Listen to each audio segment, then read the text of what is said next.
Okay yes sir. ठीक है। Next topic है ओपन ट्यूब मैनोमीटर।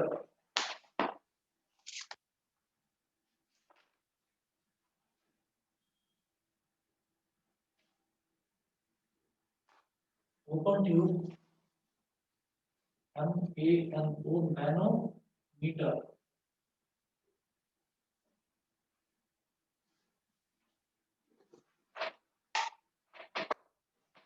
देखिए जी, ओपन ट्यूब मैनोमीटर में क्या है? It is a simple device used to measure the pressure of a gas enclosed in a vessel.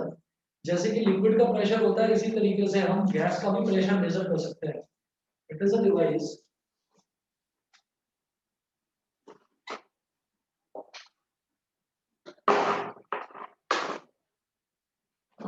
used to measure the pressure of a gas enclosed in a vessel. It is a device used to measure the pressure of a gas enclosed in a vessel. It consists of a U tube containing some liquid.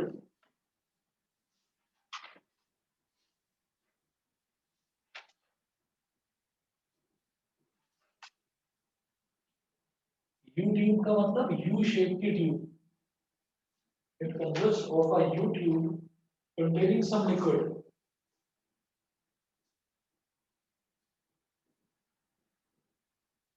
Containing some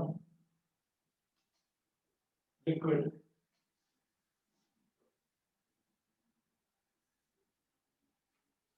One end of the tube, one end of the tube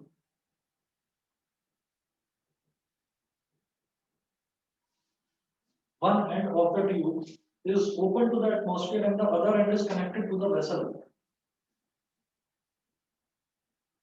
Is open to the atmosphere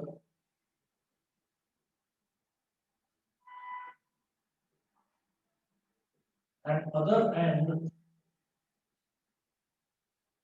is connected to the vessel and other end is connected to the vessel. ठीक है। अब आप देखिएगा इसमें क्या होता है कि ओपन ट्यूब मैनोमीटर में मैं इधर कर रहा हूं। ओपन ट्यूब मैनोमीटर में एक एंड जो है, मतलब जो यहाँ पर हम क्या करते हैं, यहाँ पर हम किसी भी वेसल के अंदर भरी हुई किसी गैस का प्रेशर निकालते हैं, प्रेशर कैलकुलेट करते हैं। तो आप ये देखिएगा कि जब भी कभी हम ओपन ट्यूब मैनोमीटर की बात करते हैं तो उसमें दो तरीके के एंड होते हैं। और एक एंड जो है, जो ट्यूब होती है जिसमें गैस भरी होती है, गैस का प्रेशर निकाला जाता है और निकाला जाता है मतलब कैलकुलेट किया जाता है। और एक एंड जो है वो उसका ओपन टू द एटमॉस्फेयर होता है और दूसरा उस वेसल में कनेक्टेड होता है जिस वेसल के अंदर गैस भरी रहती है। तो देखिएगा डायग्राम इसका किस तरीके से बनेगा। देखो ऐसे,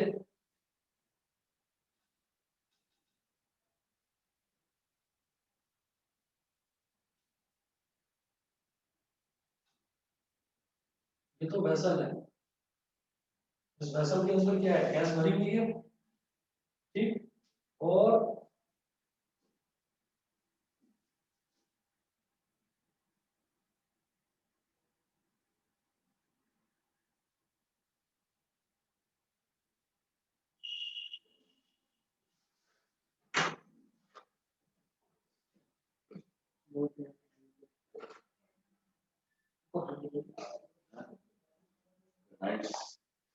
हेलो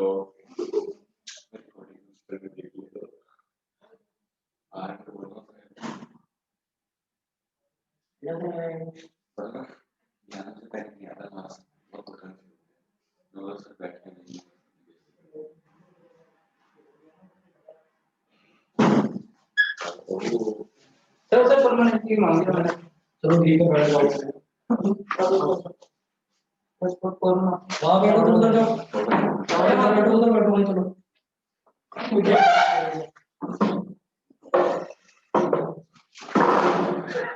सर देखो क्या है क्या, अरे थोड़ा कॉर्नर में बैठ रहा हूँ भाई।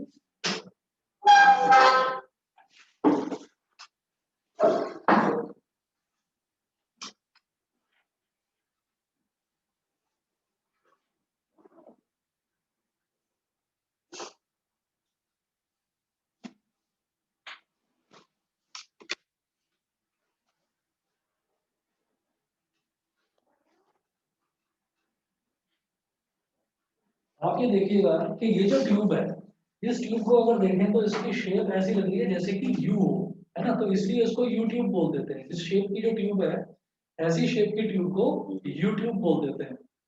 अब देखिएगा कि यहाँ पर वेसल है, इस वेसल के अंदर कोई गैस भरी हुई है और हमने इस ट्यूब के अंदर एक लिक्विड भर दिया, ठीक है। अब जो हम लिक्विड भरेंगे, आप सोचिएगा कि लिक्विड को जब हमने यहाँ पर भरा तो लिक्विड का लेवल यहाँ तक आ गया, मान लीजिए।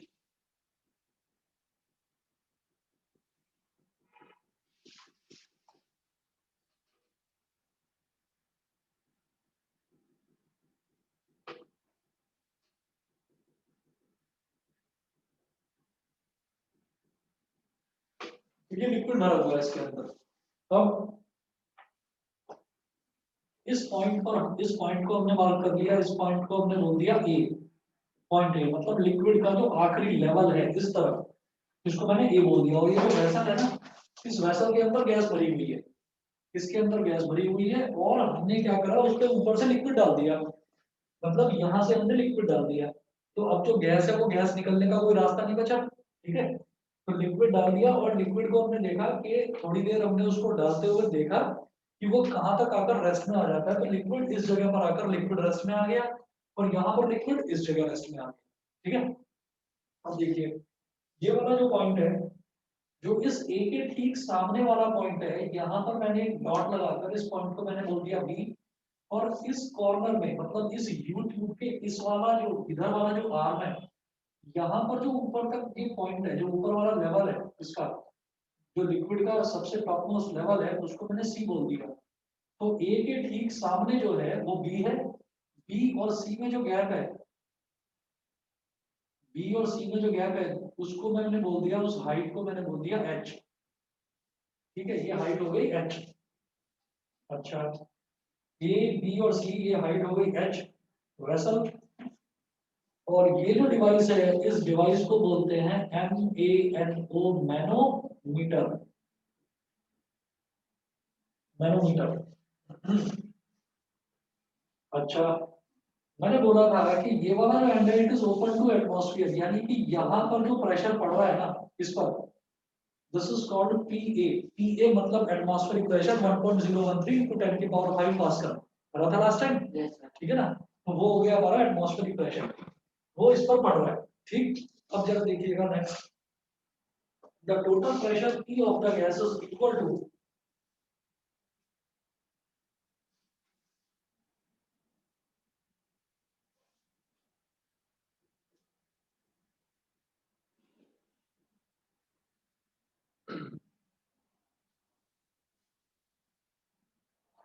द टोटल प्रेशर P, तो दिखाई दे रहा है ना सबको ऊपर का, अरे दिखाई, the total pressure P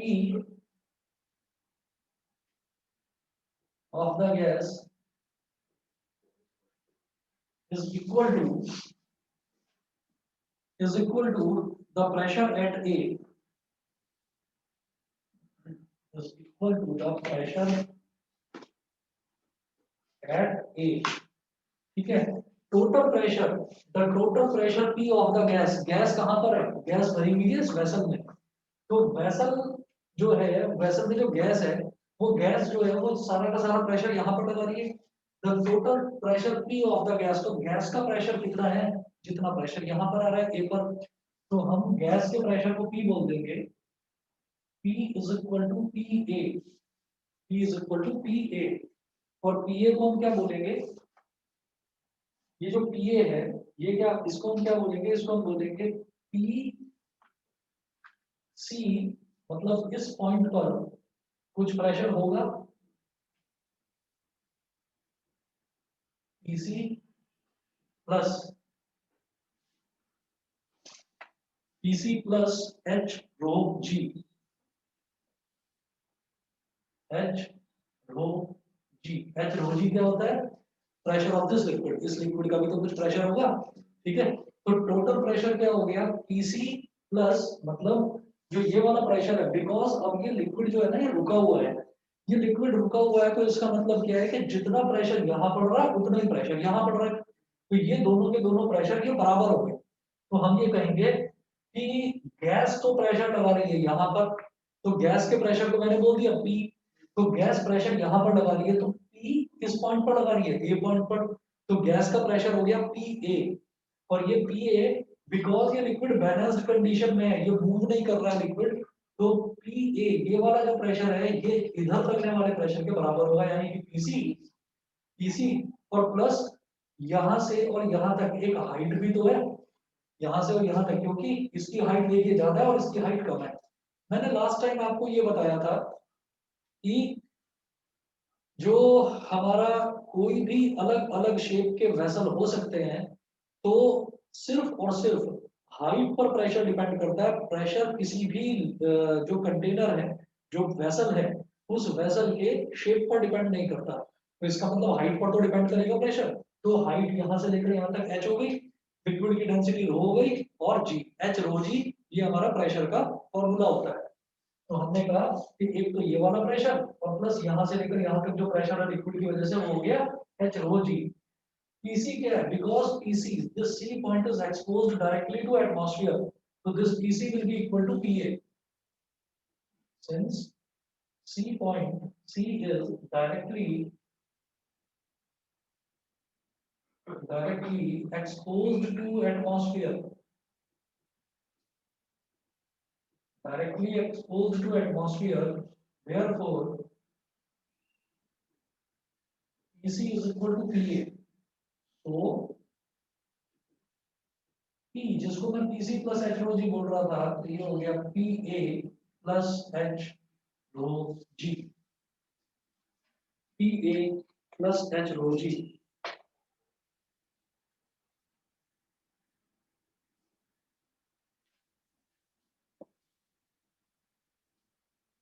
where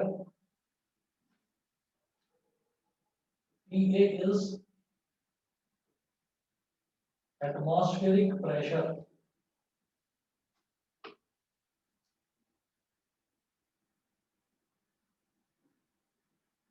H is difference in the levels, difference in the levels of liquid, in two arms, ठीक है भाई। यहाँ वाला जो हाइट है ये, और यहाँ से लेकर यहाँ तक की जो ये हाइट है, इस पूरी हाइट में से इस वाली हाइट को सब्ट्रैक्ट कर दीजिए, तो डिफरेंस इन द हाइट्स आ गया, ठीक है। रो क्या हो जाएगा? Density of liquid, and g is acceleration due to gravity 9.8 metre per second square. बताइए जी, क्लियर है इतना?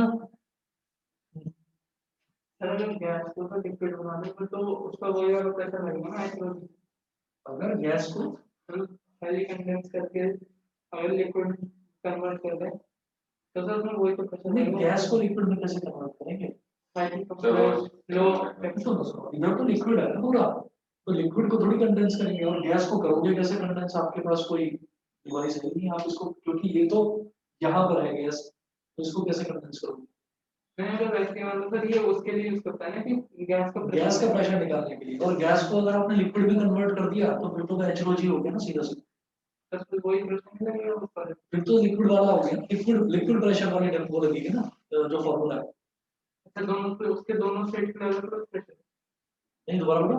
मतलब उसकी एक गैस की मतलब वो गैस के लिए अलग प्रेशर लगाएगा और लिक्विड के लिए अलग। हाँ गैस के लिए,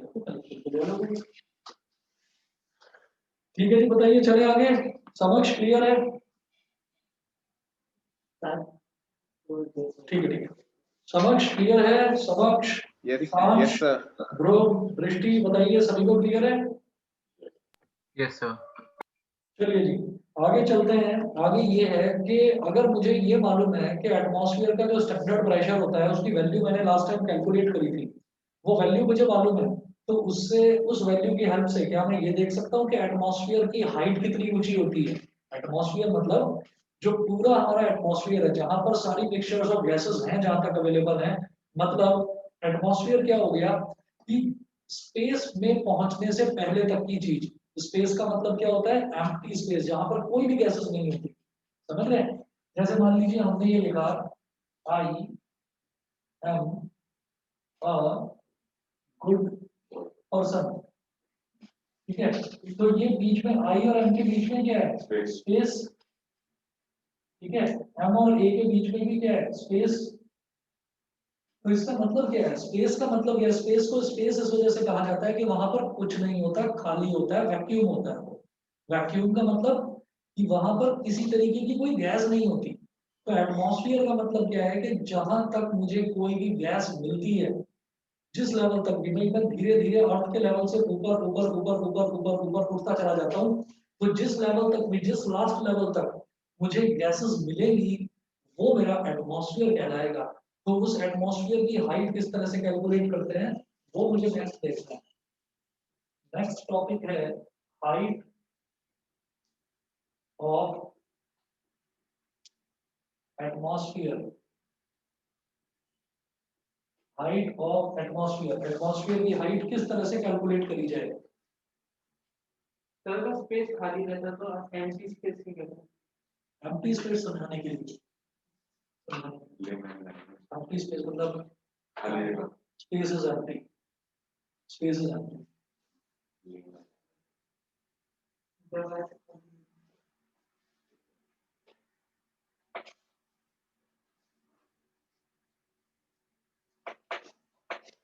असल में ऐसा होता है कि जैसे मान लो कहीं पर भी हम इस रूम में है ना, और इस रूम में कोने में कोई खाली जगह है, यहाँ पर कुछ भी नहीं है, उसको तो मैं बोल दूंगा एम्प्टी स्पेस। लेकिन जब मैं सिर्फ स्पेस बोलता हूँ ना, तो स्पेस मतलब हम फिर स्पेस की बात कर रहे हैं, आसमान की बात कर रहे हैं। ठीक है, देखिए हाइट ऑफ एटमॉस्फेयर किस तरह से कैलकुलेट करी जाएगी? Pressure exerted by H,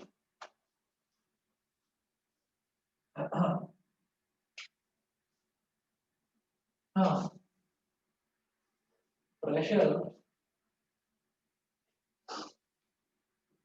exerted pressure exerted by h height of air column, exerted by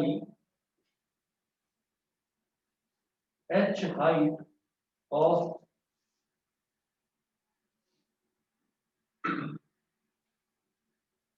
pressure exerted by h height of air column, ये मेरे को कैलकुलेट करना है। तो जो h हाइट होती है वो हम कैसे निकालते हैं? जब हमने एटमॉस्फेरिक प्रेशर भी कैलकुलेट करा था, तो एटमॉस्फेरिक प्रेशर हमने कैलकुलेट करा था with the help of mercury barometer.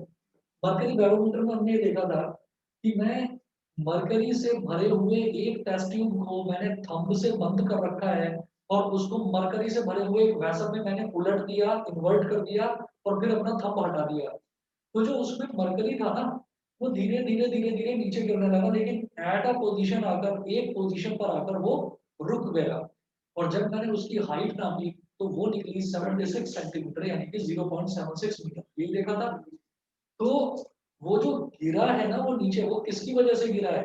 वो गिरा है किसकी वजह से? एक्सेलरेशन ड्यू टू ग्रेविटी की वजह से। और दूसरा, उसके ऊपर ऊपर जो एटमॉस्फेयर था, एटमॉस्फेयर भी प्रेशर लगा रहा था। ठीक है, जो एटमॉस्फेयर है, जो पूरा वातावरण है, वो उसके ऊपर एक प्रेशर लगा रहा था। तो वो जो प्रेशर है वो मैंने कैलकुलेट करा था, और उसके उसी में मैंने ये देखा था, ऑब्जर्व किया था कि हाइट कितनी थी, जिस हाइट पे मरकरी फॉल डाउन कर जाता है, 0.76 मीटर। तो इसका मतलब जब मैं स्टैंडर्ड एटमॉस्फेरिक प्रेशर की बात करता हूँ, तो स्टैंडर्ड एटमॉस्फेरिक प्रेशर में जो हाइट होती है मरकरी कॉलम की, मरकरी कॉलम की, मरकरी जो है ना, मरकरी से ही हम टेम्परेचर, मरकरी से ही हम प्रेशर मेजर करते हैं। फॉर एग्जांपल, कभी भी हम ये बात करते हैं ना कि ये जो है ये बहुत बड़ा है, ये बहुत बड़ा है, अगर हम किसी भी चीज की बात करते हैं, मान लीजिए हम किसी लड़के की बात करते हैं और हम कहते हैं कि ये बहुत लंबा है, तो वो बहुत लंबा है कैसे बोलते हैं भाई? एवरेज जो हाइट होती है, एवरेज हाइट से अगर कंपेयर करा जाए तो उसकी हाइट बहुत ज्यादा है। अगर हम कहते हैं कि ये बहुत छोटा है, तो हम ये कहते हैं जो एवरेज हाइट होती है उस एवरेज हाइट से इसकी हाइट थोड़ी कम है, इस वजह से हम इसको छोटा बोल रहे हैं। इसीलिए किसी ना किसी चीज को एक स्टैंडर्ड वैल्यू से कंपेयर करा जाता है। तो टेम्परेचर मेजर करने के लिए भी हम जो एलिमेंट यूज करते हैं वो मरकरी यूज करते हैं, और इसी तरह से प्रेशर को भी मरकरी से ही यूज करा जाता है, मरकरी से ही देखा जाता है, क्योंकि मरकरी एक अकेला ऐसा लिक्विड मेटल है जिस पर जो बहुत ज्यादा सेंसिटिव है कि अगर प्रेशर बढ़ता है तो मरकरी की हाइट कम हो जाती है, प्रेशर अगर रिड्यूस होता है तो मरकरी की हाइट जो है वो एक्सपेंड हो जाती है। तो ऐसा कोई और मेटल नहीं है। आप ये देखें, आयरन की बात करो, कॉपर की बात करो, एल्यूमिनियम की बात करो, तो आप इन अगर मेटल्स की बात करते हैं तो इन मेटल्स में कभी भी ऐसा नहीं होता कि प्रेशर बढ़ने से ये कॉन्ट्रैक्ट हो गए और प्रेशर घटने से ये एक्सपैंड हो गए। तो मरकरी में एक ऐसी चीज है, मरकरी की एक स्पेशल प्रॉपर्टी है कि mercury is the only liquid metal available. तो टेम्परेचर के लिए भी मरकरी को यूज करा जाता है, प्रेशर के लिए भी मरकरी को यूज करा जाता है। जस्ट फॉर एग्जांपल कि जब हम कभी भी एटॉमिक मास कैलकुलेट करते हैं तो एटॉमिक मास के लिए कंपैरिजन हमेशा कार्बन से करा जाता है, उसी तरीके से प्रेशर और टेम्परेचर के लिए मरकरी। तो मरकरी की हाइट हमने देखी थी, वो थी 0.76 मीटर। मरकरी की जो डेंसिटी है, स्टैंडर्ड डेंसिटी होती है इसकी, जो डेंसिटी है, सॉरी, मरकरी की डेंसिटी नहीं, डेंसिटी ऑफ एयर ये होती है 1.3 kilogram per metre cube. 1.3 kilogram per metre cube. अब ये एयर की डेंसिटी करी जा रही है, ये गाजियाबाद की या दिल्ली एनसीआर की एयर की डेंसिटी की बात नहीं करी जा रही है, यहाँ पर तो पॉल्यूशन ही बहुत ज्यादा है। ठीक है, तो एच हो गया 0.76 मीटर, हो गया 1.3 किलोग्राम पर मीटर क्यूब, और इसके अलावा जो जी है, जी तो आप सब जानते हैं 9.8 मीटर पर सेकेंड स्क्वायर, ये हो गया। ठीक है, उसके अलावा एटमॉस्फेरिक प्रेशर वो भी पता है हमको, स्टैंडर्ड एटमॉस्फेरिक प्रेशर भी हम कैलकुलेट कर चुके हैं, 1.013 इंटू 10 की पावर 5 पास्कल।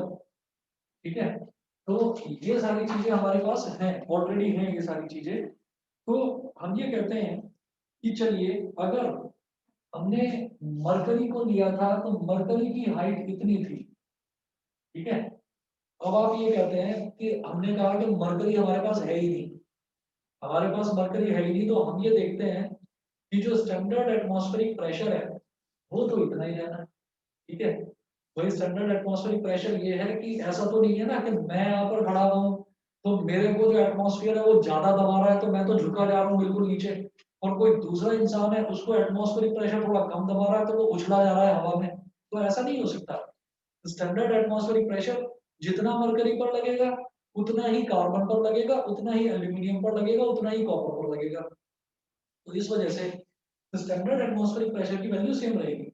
अब मैं कहता हूँ कि मरकरी गायब कर दीजिए आप ये कहें कि जब आपके पास पी है, रो है, जी है, तो अगर आप एच की वैल्यू निकालोगे तो पूरा का पूरा जो एटमॉस्फेयर है उस पूरे एटमॉस्फेयर की हाइट निकल जाएगी। हम ये कहेंगे since P A is equal to H rho G, तो यहां से एच क्या होगा? P A upon rho G. अब आप देखिए, रो में पी ए क्या ले रहा हूँ? एटमॉस्फेयर का प्रेशर। रो क्या ले रहा हूँ? एटमॉस्फेयर की यानी कि एयर की डेंसिटी। और जी, जी तो हमेशा पूरी की पूरी अर्थ पर कांस्टेंट रहेगा 9.8 मीटर पर सेकंड स्क्वायर। तो इसका मतलब ये जो एच है ये क्या आ जाएगा? Height of atmosphere. बताइए, मेरी बात सबको क्लियर है? सर डेंसिटी की बात करें तो किसी लिक्विड डेंसिटी है, डेंसिटी निकालने का तरीका होता है जो वो देखा था वो,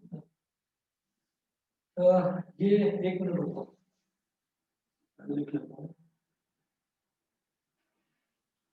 जब इसको कैलकुलेट करते हैं ना तो कैलकुलेट करके ये आ जाता है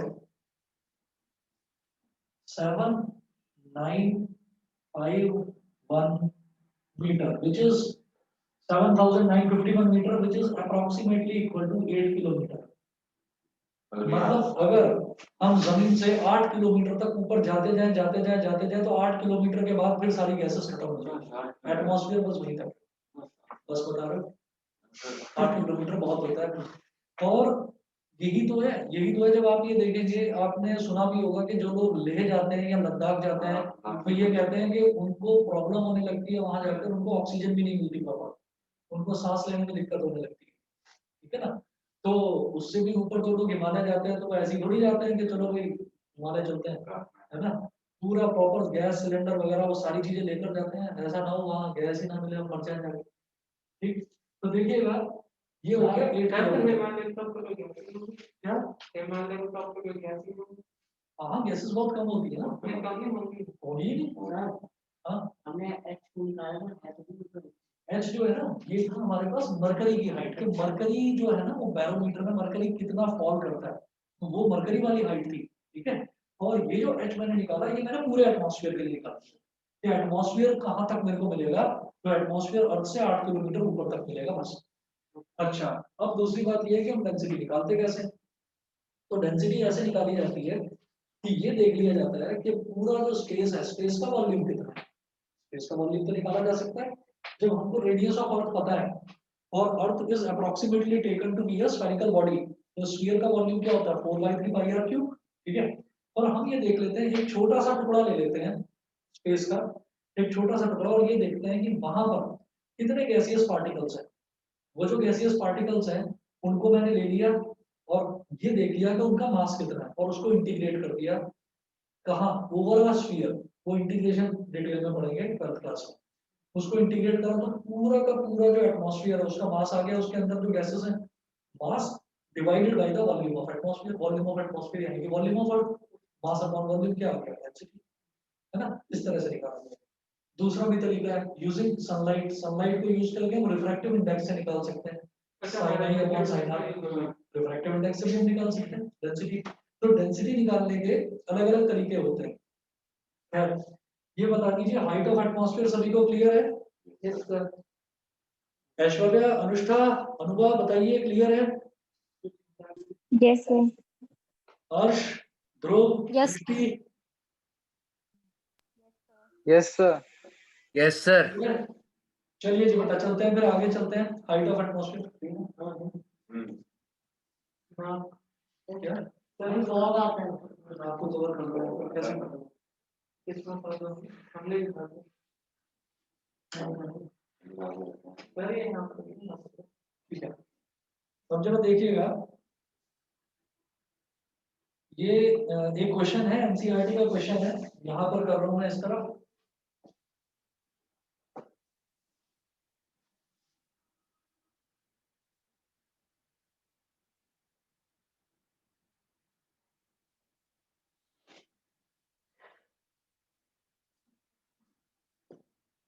What is the pressure on a swimmer? वो क्या होता है मैं तो इसको घूंघट की तरह से खोल रहा हूँ, क्या है उधर जाओ तुम। देखो ऐसे चलो पढ़ रहे हो तो बदमाशी करना हो तो पढ़ लो यार कायदे से। What is the pressure on a swimmer?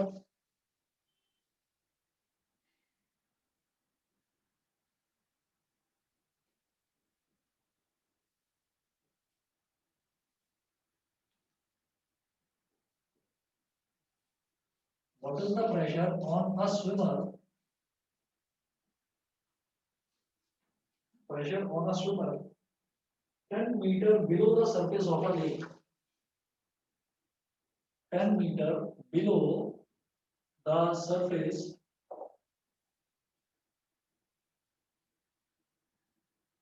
of a lake.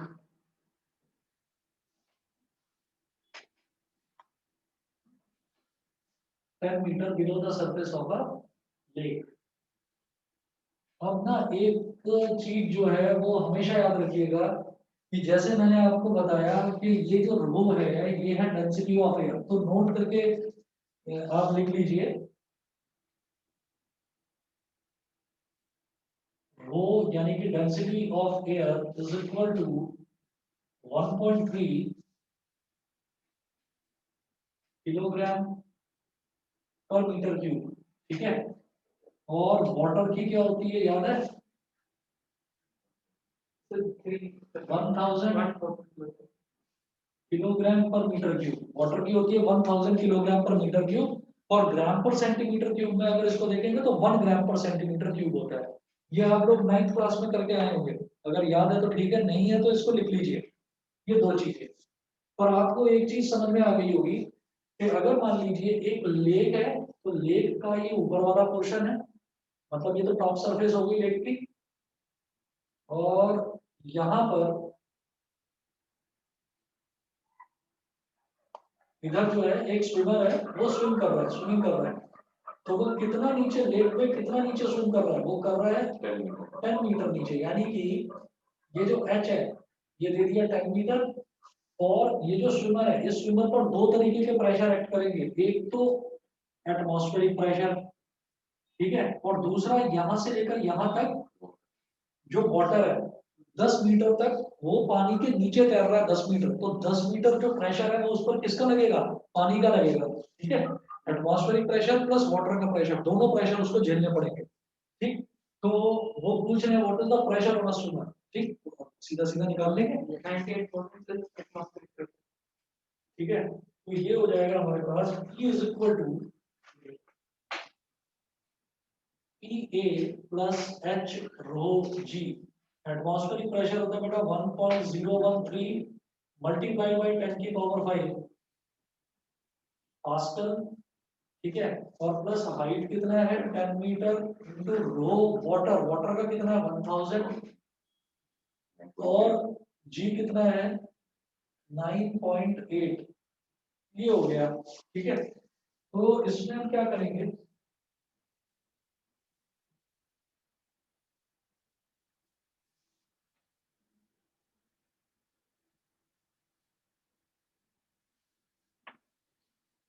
ये हो जाएगा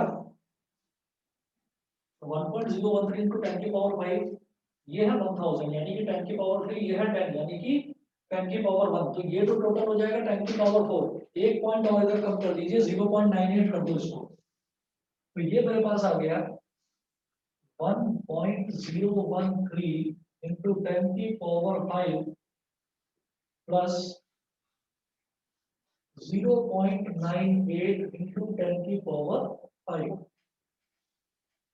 0.98 इंटू 10 की पावर 5, ठीक है। अब आप क्या करेंगे, 10 की पावर 5 कॉमन निकाल लो, और ये दोनों ऐड हो जाएंगे, तो 3 1 प्लस 8 9, और 0 प्लस 9 9, 1.993 इंटू 10 की पावर 5 पास्कल। आप अप्रोक्सीमेटली इसको बोल सकते हैं 2 इंटू 10 की पावर 5 पास्कल। बताइए जी, सभी को क्लियर है? मैं बता रहा हूँ आपको, ये कितना हो गया 10 की पावर 3, भाई एच रो जी, हाइट कितनी है 10 मीटर, डेंसिटी ऑफ वाटर कितना होता है 1000 किलोग्राम पर मीटर क्यूब, और ये होता है जी 9.5। आप अगर पॉइंट को एक बार इधर ले जाओगे तो इधर एक जीरो बढ़ जाएगा, तो 10 की पावर 5 बन जाएगा, ये तीन जीरो है, 4 जीरो, एक जीरो और बढ़ जाएगा, तो 0.98 कैसे 9.8 का एक जीरो हटा के, हाँ वो भी कर सकते थे, इसको यहाँ से इसका पॉइंट हटा देते तो ये 1000 बन जाता, सॉरी ये 100 रह जाता, तो 3 जीरो से 3 जीरो मतलब सेम ही आता, सेम आता है, वो कोई प्रॉब्लम नहीं। हाँ बताइए जी, क्लियर है सभी को? एकांश समझ में आ गया? Ishaan? Yes sir. Yes sir. ठीक है जी। और इसके बाद में नेक्स्ट हमको देखना है, नेक्स्ट कॉन्सेप्ट है बॉयंसी का। बॉयंसी, बॉयंसी वही है कि अगर किसी भी ऑब्जेक्ट को हम वाटर के अंदर इमर्स करते हैं तो उस पर एक अपथ्रस्ट लगता है, वो आप बचपन में 7th में 8th में 9th में सब क्लासेस में आपने थोड़ा बहुत वो पढ़ा ही होगा, ठीक है। तो बॉयंसी देखते हैं, नेक्स्ट है।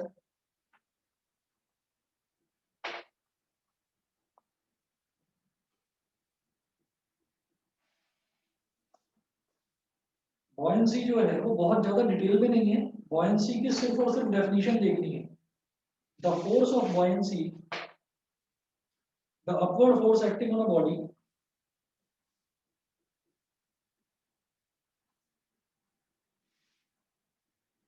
the upward force acting on a body, the upward force acting on a body immersed in a fluid is called But halfway फिर या फिर पूरा है कैसा buoyant force तो लगेगी हाँ ऊपर वो तो ऊपर की तरफ लगेगी मैं भाई आपको भी the upward force acting on a body immersed in a fluid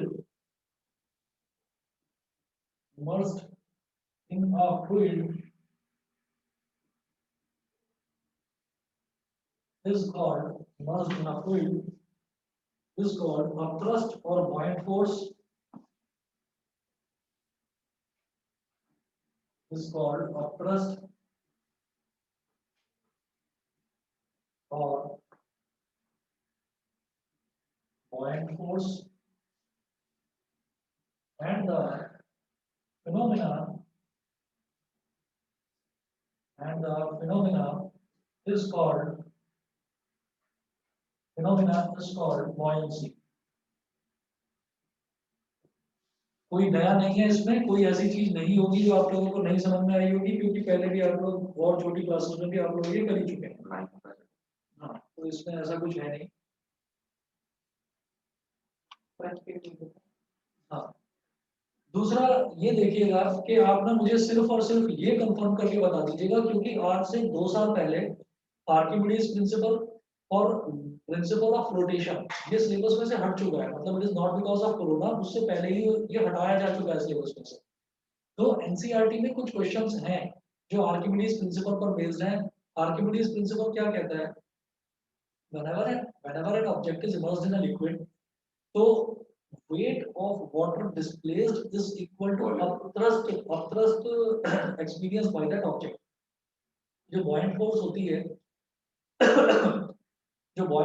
है वो weight of water displaced by that liquid by that object वो उसके इक्वल होती है, और इस वजह से हम इसको कैलकुलेट कर सकते हैं। मतलब आर्किमिडीज प्रिंसिपल से कुछ न्यूमेरिकल्स आते हैं, तो वो न्यूमेरिकल्स एनसीईआरटी में 1 मिनट रुकिएगा, पानी पीकर आ रहा हूं।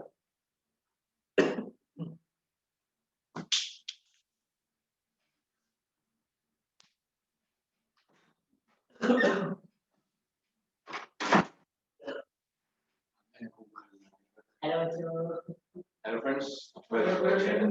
आज हम पढ़ेंगे फिजिक्स वाला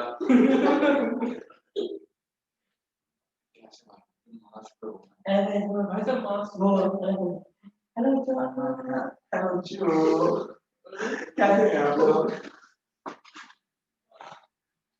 तुमको अच्छे हैं आप तो पढ़ते हैं वो नहीं बोलते कि मेरे चैनल को सब्सक्राइब करो, ये सब नहीं बोलते। स्टार्टिंग की वीडियोस बोलता है वो तो हर कोई बोलता है जब वो उसकी पहली वीडियो देखेगा ना, तो पहली यूट्यूब की पहली मतलब वो चैनल पे मतलब अपनी वीडियो पे होते हैं कि कर दो लाइक कर दो, शेयर कर दो, वो पता है इतना अच्छा पढ़ाता है वो। सारी ये वो भी अगर उसमें उसका ऐड नहीं आता है मोनेटाइज नहीं आता अबे ऐड ब्लॉगर कर लेना गूगल पे देख। अबे नहीं मैं भाई क्यों लेता मैं वो 2 बंदा पढ़ा रहा है वो कमाएगा ना। अरे भाई यूट्यूब कमाता है ज्यादातर तो वैसे ऐड से ऐड तो कुछ तो वो भी जब भी कमाता है कमाएगा बेचारा वैसे ही तो उसका तो कोई बात नहीं था। अगर है इनकी इतनी रीच नहीं होती, वो बता रहा है बस फनी बनाओ तो बहुत रीच होती है तुम्हारी फिटनेस।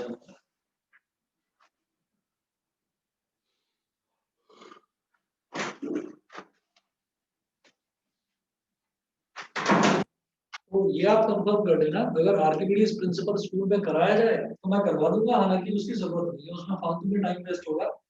अगर बाई चांस करवाया भी जाता है तो इतना मुश्किल नहीं है कि आप खुद से ना कर सकें।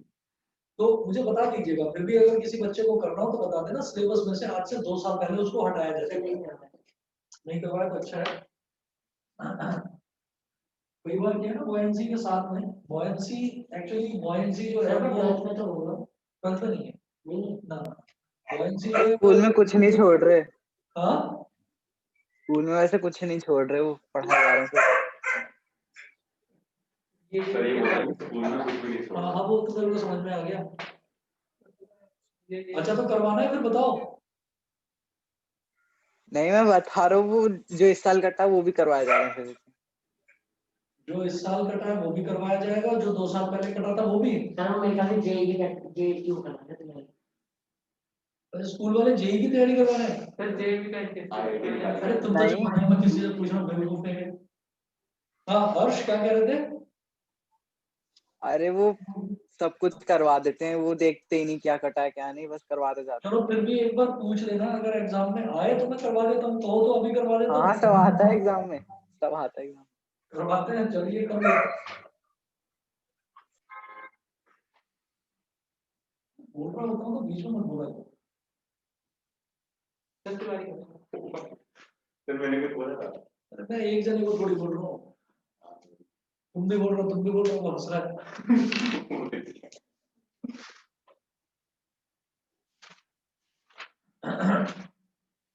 चलिए तो आर्किमिडीज प्रिंसिपल में क्या है।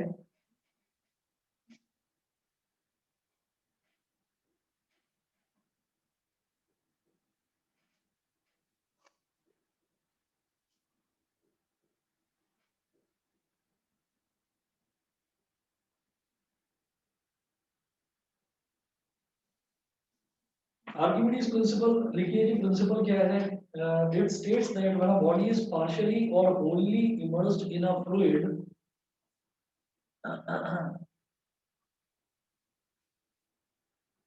it states that when a body is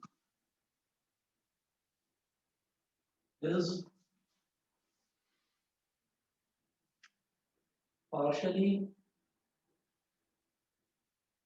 or wholly immersed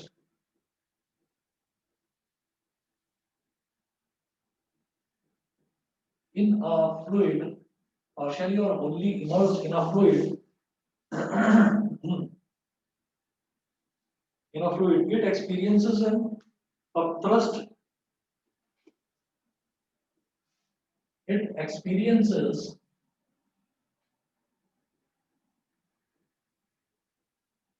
an upthrust बोल दीजिए या upward force बोल दीजिए या upward thrust बोल दीजिए, एक ही बात है। It experiences an upward thrust equal to the weight of the liquid displaced by it, equal to the weight of the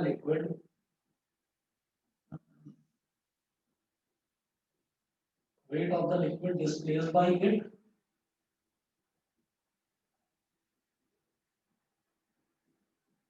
equal to the weight of the liquid displaced by it,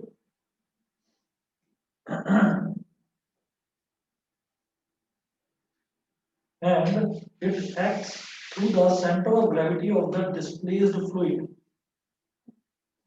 and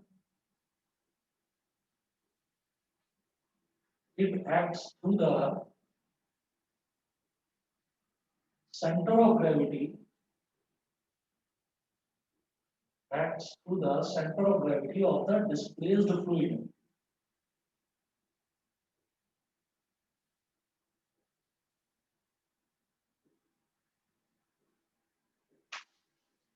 centre of gravity, it acts through the centre of gravity of the displaced fluid. क्या होता है कि जैसे मान लीजिए एक हमारे पास कोई वेसल है,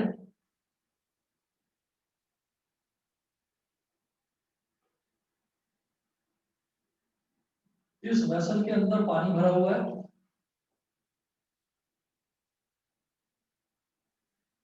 वेसल के अंदर पानी भरा हुआ है और इसमें हमने एक कोई भी वुडन ब्लॉक या मेटलिक कोई भी ब्लॉक हमने इसके अंदर डाल दिया।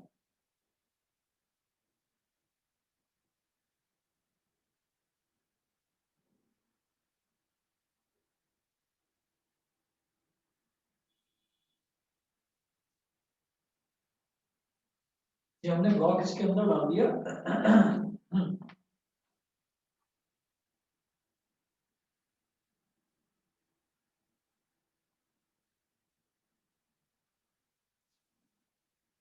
तो इसके जो फेसेस हैं, इसका जो ये वाला फेस है इसके ये वाले फेस पर एक फोर्स लगेगी F1 नीचे की तरफ, ठीक है।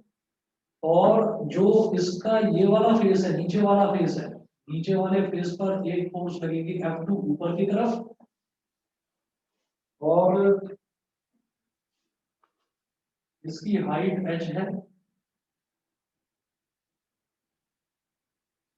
इस वुडन ब्लॉक की हाइट h है, और ये पानी की जो टॉपमोस्ट सरफेस है वहां से कितना नीचे है, वहां से x हाइट नीचे है,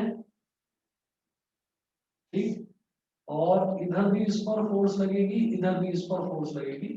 फोर्स कैसे लगेगी, क्योंकि लिक्विड कॉलम पर या लिक्विड के अंदर हम किसी भी ऑब्जेक्ट को डालें तो उस पर बराबर प्रेशर लगता है, कहीं से भी आप उसको उसके अंदर इमर्स कर दीजिए, उस पर बराबर प्रेशर लगेगा, और जब प्रेशर लगेगा तो फोर्स लगेगी, क्योंकि pressure is equal to force upon area, pressure is directly proportional to force, ठीक। तो उस पर फोर्स लगेगी।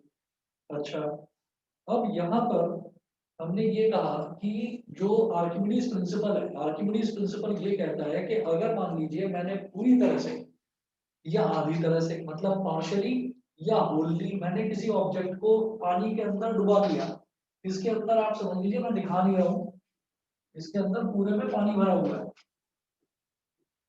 ठीक है। तो अगर इसको हमने इसके अंदर डुबा दिया तो इस पर लगने वाला जो अपथ्रस्ट है, जो अपवर्ड फोर्स है, वो अपवर्ड फोर्स किस चीज के इक्वल होगा, वो अपवर्ड फोर्स, जब मैंने इसको ब्लॉक को अंदर डाला ना, तो इसको अंदर डालने, इसको अंदर जब मैंने डाला ब्लॉक को पानी के अंदर, तो पानी हटा दिया ना इसने अपना, जो पानी जहां पर था वो पानी को उसने अपनी जगह से हटा दिया, तो जितने पानी को इसने डिस्प्लेस करा, उस पानी का जो वेट है, और वेट क्या होता है, वेट जो है वो उसकी मास, उसकी जो यूनिट होती है वो किलोग्राम नहीं होती, वेट की यूनिट होती है न्यूटन।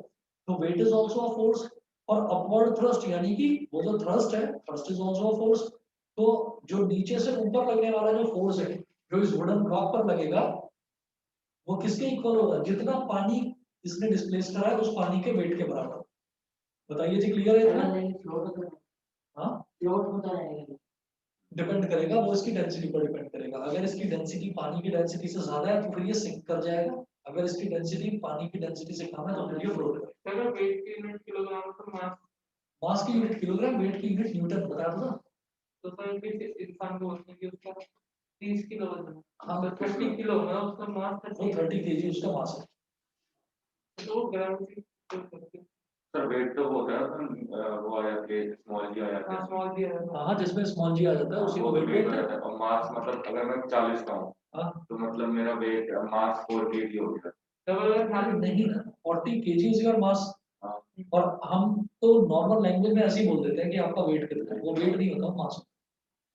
M into G वो आपको वेट तो फिर तो पता है, तुम्हें बकवास कर रहे हो, तुम्हें पता नहीं है चीज। नहीं ना, फिर तो मास वैरी करेगा। अर्थ पे मैं कुछ मेजर करूंगा, मास कैसे वैरी करेगा?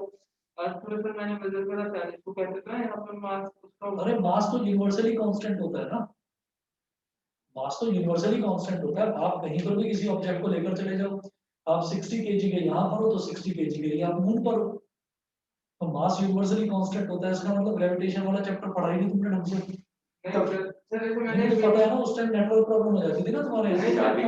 वेटिंग भाई बात पूछिए। हाँ, बताइए जी, पहले ये बता दीजिए, आर्किमिडीज प्रिंसिपल सभी को क्लियर है?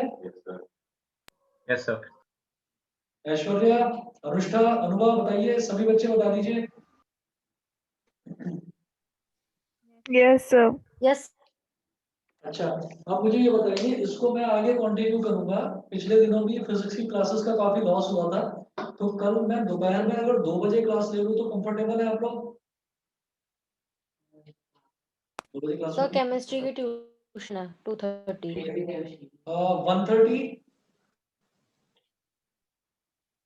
1:30 1 घंटा हो 1 घंटे की बस। चलो ठीक है। बताइए 1:30 कंफर्टेबल हो ऐश्वर्या?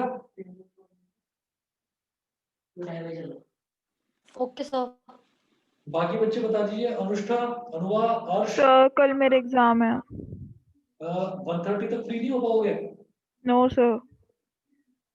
अच्छा, चलिए ठीक है। चलो ठीक है, अगर मैं परसों क्लास लूंगा आपकी, परसों क्या है, परसों सैटरडे है, परसों, हाँ परसों 1:30 ले लूं? परसों शाम को है ना, परसों 2 क्लास ले लेते हैं। हाँ परसों 1:30 को ले लें क्लास? Yes, sir. तो परसों प्रिपेयर रहिएगा, परसों 2 क्लासेस लूंगा, एक 1:30 to 2:30 होगी और एक नाइट में अपना 9 to 10 होगी। ठीक है? Yes sir. Okay sir.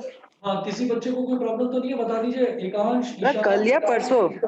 देखो कल तो अनुवा का पेपर है तो उसको प्रॉब्लम है, ठीक है, और बाकी सारे बच्चे भी कंफर्टेबल है, तो परसों आपकी 2 क्लासेस होगी, एक 1:30 to 2:30 और एक 9 to 10। दोनों फिजिक्स की? हाँ, दोनों फिजिक्स की। भाई फिजिक्स की कई क्लासेस की छुट्टी हो गई थी, एक क्लास खराब हो गई थी नेटवर्क की वजह से। ठीक है ना? तो परसों के लिए प्रिपेयर रहिएगा बेटा, 2 टाइम होगी क्लास परसों। Okay sir. ठीक है? Okay sir. Okay okay. 1:30 बजे कौन सा पेपर होता है? एसएमपीएस में उसमें सिल्वर लाइन में तो मेरा तो 8 से 10 है। 3 घंटे सर 3 घंटे का 9 बजे से स्टार्ट होता है। सर 8 से 10 है। 12 बजे पेपर होता सर मेरा कल पेपर है आठ का से अरे तो ठीक है ना, जो भी बात है मैं पूछ लूंगा, अगर कुछ ऐसा होगा तो मैं कल का टाइम रखूंगा। हाँ सर